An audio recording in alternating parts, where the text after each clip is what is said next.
वैष्णवीं भद्रां षड्भुजां च चतुर्मुखां त्रिनेत्रां च त्रिशूलां च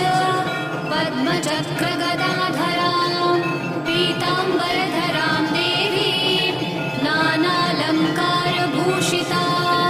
तेजःपुञ्जधरां श्रेष्ठां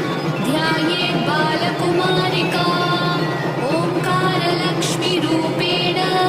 विष्णोर्हृदयमव्ययम् विष्णुमानन्दमध्यस्थम् ह्रीङ्कारबीजरूपिणी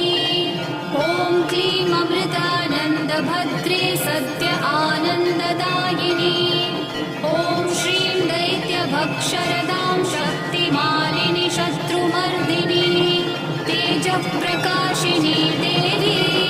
वरदा शुभकारिणी